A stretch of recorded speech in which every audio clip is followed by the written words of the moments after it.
Hello friends, welcome back to the Mothership. Today we are smoking up these absolutely beautiful looking honey barbecue beef back ribs. Let's get started. Here are some beef back ribs from Costco. Let's get these out of the cryovac, see what we are working with.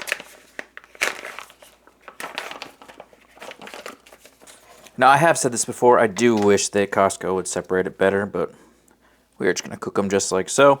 Now, there's a lot of fat on the back of these ones in particular. You could take all this off. Like that big scoop right there is kind of gross. In general, I don't really focus too much on the bone side. Now, what I am going to do is give them a nice score bit here. Now, on the meat side, I want to pull off anything really funky. There's a little bit of silver skin here and here. The only one I'm going to take out is maybe this piece right here. Honestly, it's right on the bone, so I'm not worried about that either. But in general, anything too funky you want to take off. There isn't a ton of meat on these, which is why we're cooking this entire slab here. But you do want to keep on, obviously, as much meat as possible. Any huge pockets of fat you can pull off. This is pretty fine to me, I think. Now, with that being said, the first thing we're going to do is we're going to get some salt on this sucker. I like to use a half a teaspoon to pound of meat. These are about 5 pounds, but probably half of that is bone. So I'm doing maybe about 2 or 3 teaspoons max. I'm probably looking more like 2 teaspoons. With our salt dialed in here, guys, what we're going to do is this is going to go into the fridge, and this is going to sit and wait till all that salt is absorbed. Then we can come back and go ham with some sort of rub, and then it can go on the smoker. But for now, fridge. Couple hours. Honestly, sometimes an hour works, 2 hours, but we just want everything to get nice and absorbed in there.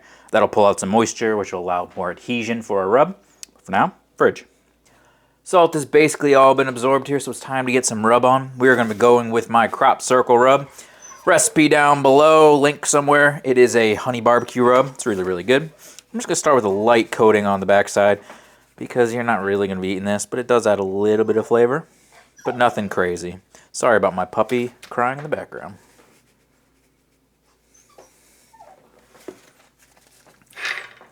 Alright, now this is what we care about, which is the meat side. We're going to get this whole thing coated down. There's no salt in this recipe because we already salted our meat, so we're just going to get everything nice and coated down here. That looks good. Everything's got to get coated. Yeah, make sure it's all covered. Get the sides. And that looks pretty good to me. So I'm not ready to start cooking yet, so back in the fridge we go. But we will come back when it's time to get the kettle up and running, and we will toss these on. Okay, ribs are on. These have been on for almost an hour at this point. I am running them, just as you can see right here. Temperature is about 230, something like that. 250 is about target, but 225 is fine. I am using a mixture, alternating back and forth with post oak and applewood, and I'm just going to keep doing that. And we're going to let these run. I'm not going to wrap these at all. These are going to go straight through. So we're just going to keep monitoring. We're going to keep monitoring for if any point starts to dry out, then we want to spritz. But for now, let it keep doing its thing. Keep chucking wood on. And we'll just keep monitoring. About 4 hours in, something like that. And these are moving along pretty quickly. We're actually having an internal of about 192. So we're getting to the finish line. Last step here, this is completely optional. I took some of my barbecue sauce, which I'll have a link down below. I took about a cup of, a half cup of my barbecue sauce. I added about 2 tablespoons of honey, just to give it more honey flavor. And I'm just going to base these down. Right now we're at, like I said, about 192 degrees internal. These will be done around 198, or whenever they bend where you want them to be. But they're basically close to being done. I'm just hitting them at the very end. A little bit of extra sweetness, some barbecue flavor, and some honey. And that should be enough.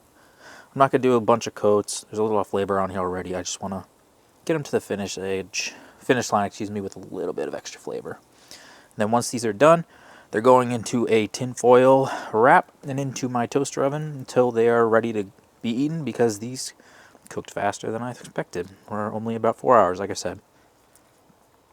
That looks good to me. Let's let it get to the finish line. Okay, now I've done this channel long enough, guys. If you watched any of it before, you know that my favorite bite in barbecue is the barbecue beef back rib.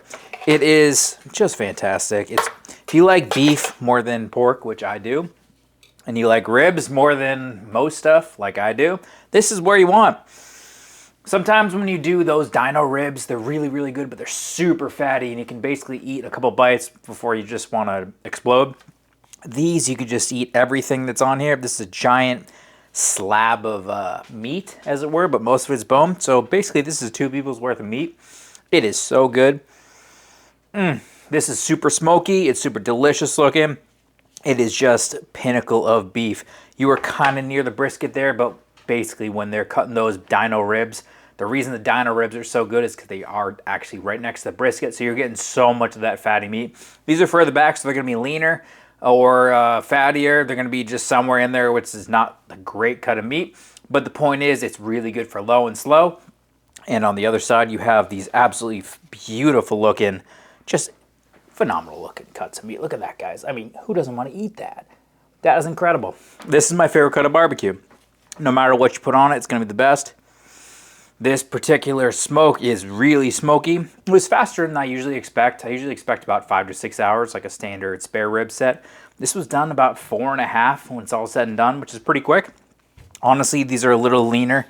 They, Costco, as it were, where I got these from, kind of shaved off a lot more meat than usual, but there is the meat in between the ribs, and then the end bones usually have more meat on them. So we might have gotten screwed a bit on the amount of meat, but in general, I think we're going to do okay. It's just 2 of us eating here. But I've talked too much. It's time to get the old-fashioned chomp and see how we did.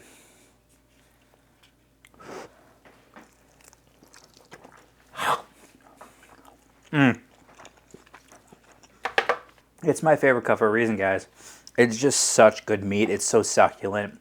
It's fatty enough, but it still has enough tenor in it. Oh, it's too good. And the flavor here, I love the honey barbecue rub. It's nice and sweet, but not overly sweet.